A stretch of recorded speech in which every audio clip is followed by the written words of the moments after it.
David Chalmers, in his recent book Reality Plus, uh, discusses the concept of virtual reality in some details. And I found the discussion quite interesting. And I think this is something which we should know in general, because we are now living in a reality which is very enmeshed with virtual reality.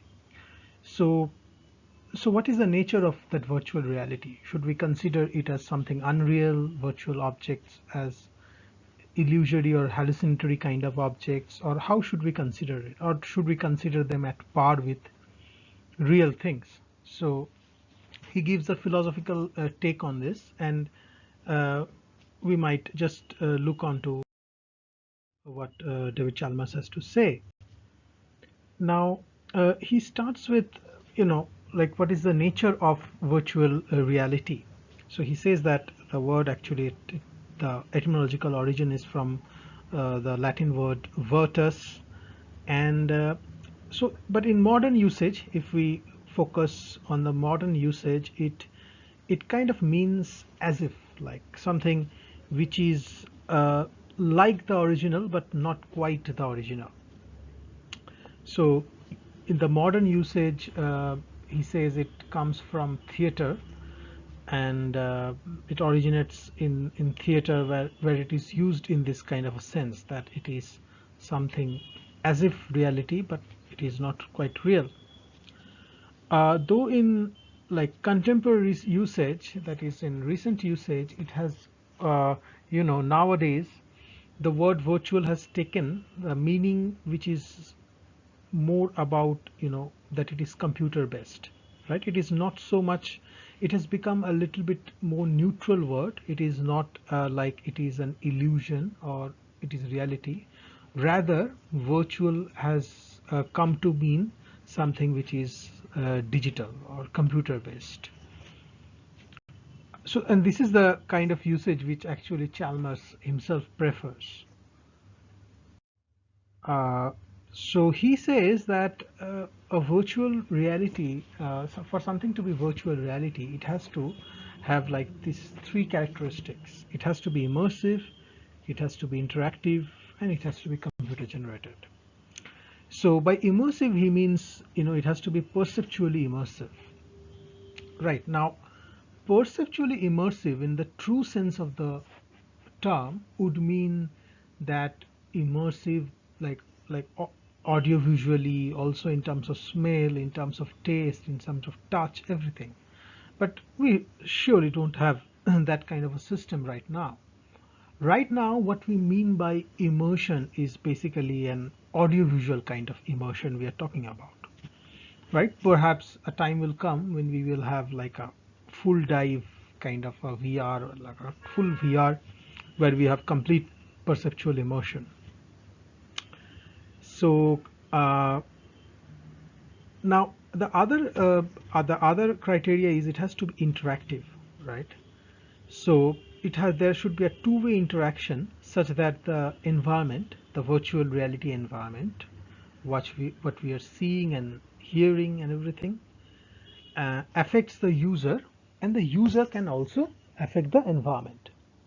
So this means merely a 360-degree view, like we have, 360-degree videos, would not qualify as VR, as it is not interactive, according to Chalmers.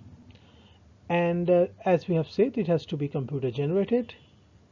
Uh, so, so this means that something like a theater, even though theater can be interactive, like let's say a role playing, or say a role playing game which we can play, it can be interactive, it can be very immersive, uh, but since it is not computer generated, it is not virtual reality, right?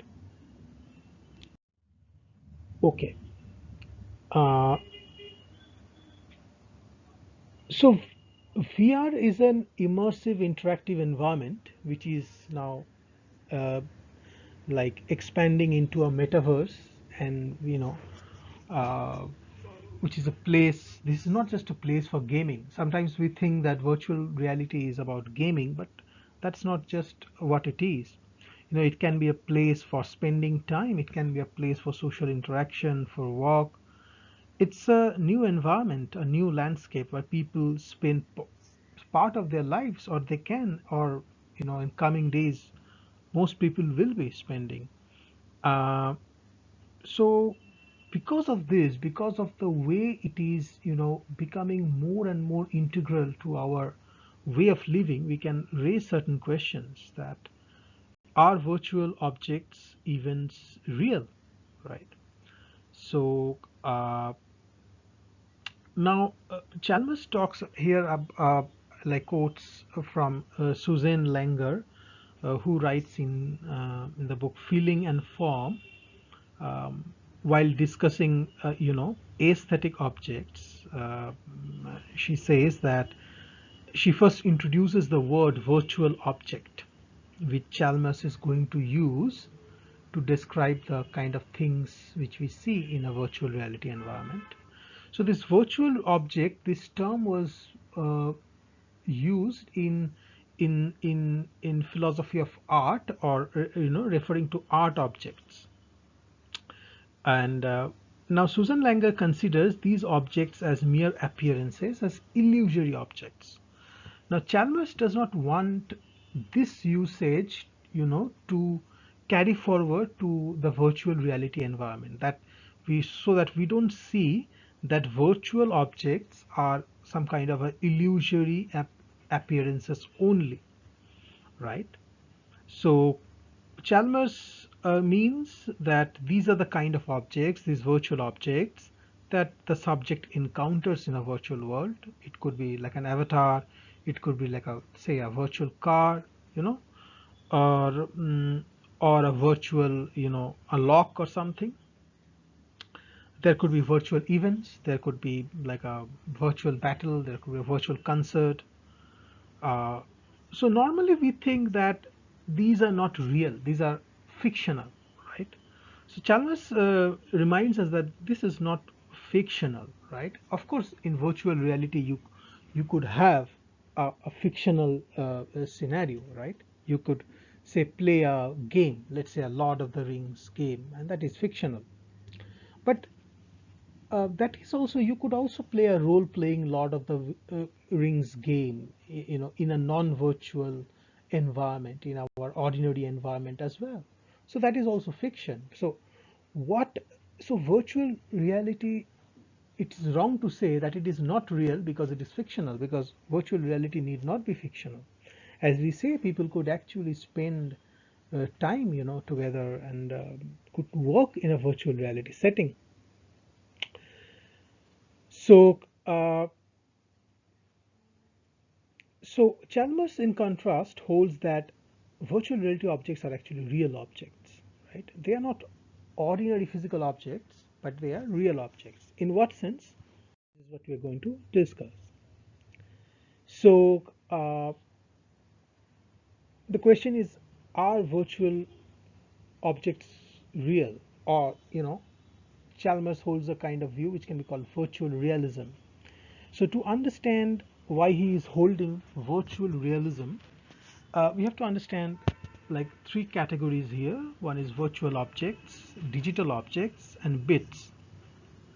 So virtual objects are what the subject encounters, in that VR environment, right? So you see like a monster coming, so that's a virtual object.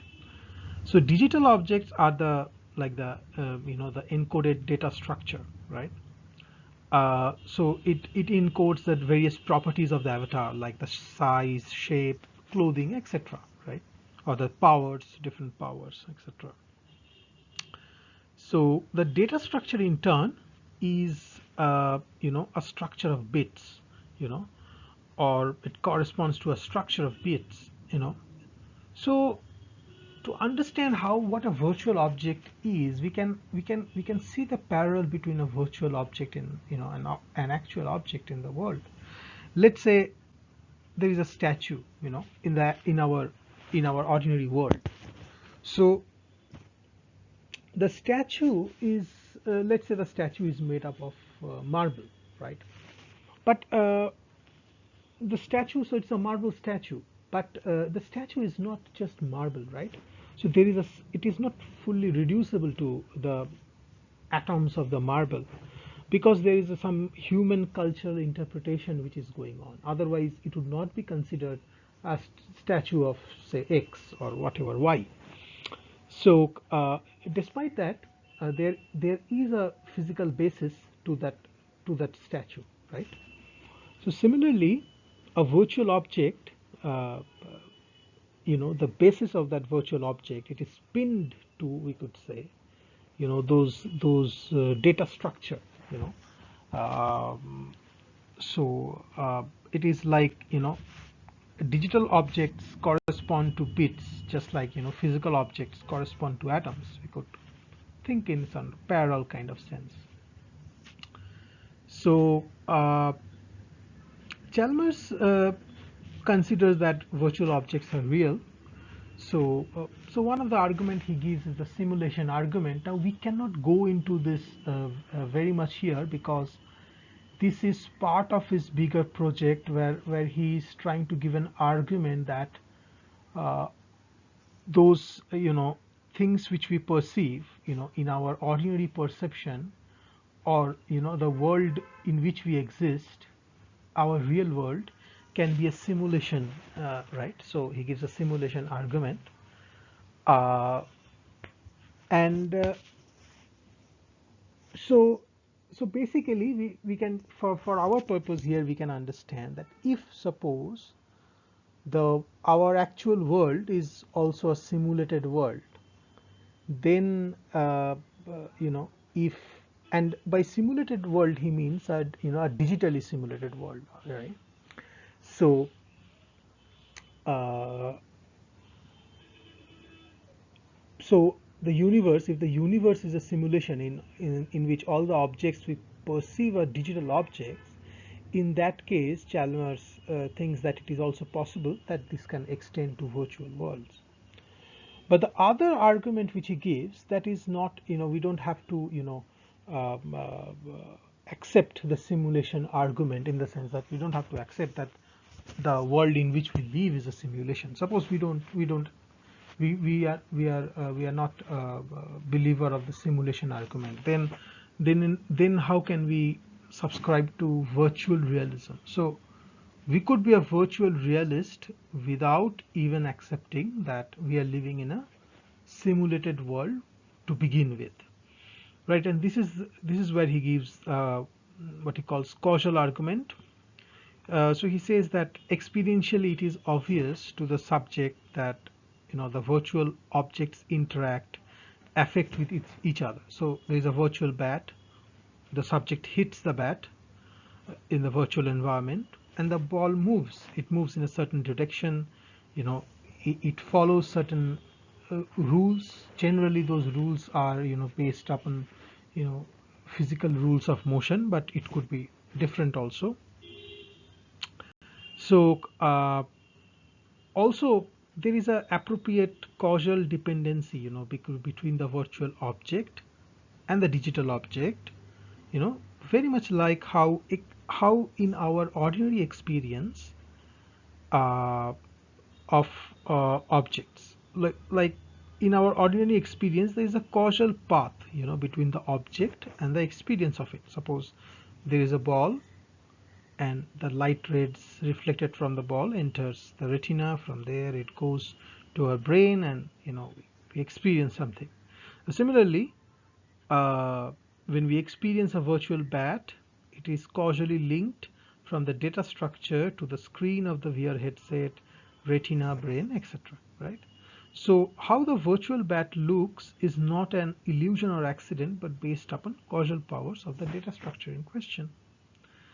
So when a virtual bat hits a virtual ball, the data structure associated with the bat affects the data structure associated with the ball.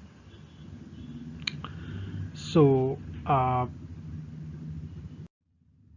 okay, so he also talks about that there are different types of virtual objects depending upon the different kind of interactive capacity, the causal powers of the objects. So there are like the decorative objects which are just non-interactive and there, like in distance, like the mountain visible at the horizon. These objects cannot be reached, and it is just passively available to the user. Then there are solid virtual objects. They are like impenetrable, like a wall, say. Then there are also mobile objects which can be moved around, whose orientation can change, you know, and typically these are governed by some sort of rule which specifies how it behaves, like how a ball bounce in virtual tennis may mimic how a real tennis ball bounces, right? So typically, um, those the causal power, it mimics the causal power of ordinary objects, though not necessarily. Then there are spatial complex powers, like some objects have spatial powers, like there is a, say, a, a, a lock, or a key which can open certain locks, certain powers. And then these spatial objects could be active or passive, like some of those objects can only be activated when the user does certain action there. Otherwise some could be more active, like let's say there is a monster, so that is an you know active complex object, which can do things on its own, sort of. Then there are animated objects, which is like the avatar. So this is the object which the user directly controls, right? Where the user takes that sort of an that ego kind of first person kind of perspective. uh, so now we come to another interesting question. So is a virtual object a real object? Now we have already said that virtual objects are real, but it is different to say virtual objects are real and to say is a virtual X a real X. How? Now we have seen a virtual object is real because they are mind independent, and as we have seen, they are pinned to digital objects in the computer system in a fashion similar to how say a statue is pinned to physical material it is made of. But now we may ask a different question: is a virtual X a real X? So if X is a cat, let's say by X we mean a cat. So we are asking, um, is a virtual cat a real cat? And here the answer is no, right? This is because why? A cat is a member of a biological species with certain genetic characteristics. As a virtual cat lacks this nature, virtual cat does not have the genetical, you know, character of a real cat.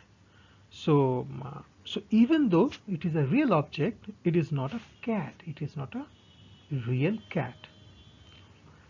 However, and here is the interesting thing, that this does not exist. This does not extend in all possible scenarios. In some cases, we can actually consider a virtual object as a real object, or a virtual X as a real X. Like say, if we are talking about a virtual piano or a virtual book. So a virtual piano can do the same function, have the same function, as a real piano, or a virtual book can have the same function. So they can have pretty much the same characteristic. Book, stores information, stores knowledge. Same. A virtual book also does the same thing. So should we call it? Probably we should call it, that it is a book. Uh, Nevertheless, they are not, of course, they are not ordinary physical objects in any case, but in some cases they can be considered as a virtual X can be considered a real X. But in certain other cases, a virtual X cannot be considered a real X. So the question is, virtual experiences, are these like some kind of illusion or hallucination, or is this a perception? So by perception, what we mean, so perceptual experiences are a kind of experiences which could be perception, illusion, and hallucination. That is, the characteristic of these experiences are, here the subject is presented with something, right, as against imagination where the subject thinks or creates something. In perceptual experience, the subject is presented with something, but sometimes those presentations could be illusory or even hallucinatory, right? In case of illusory cases, some elements of the presentation is uh, accurate, but some part is not. Let's say there is a stick is dipped in water.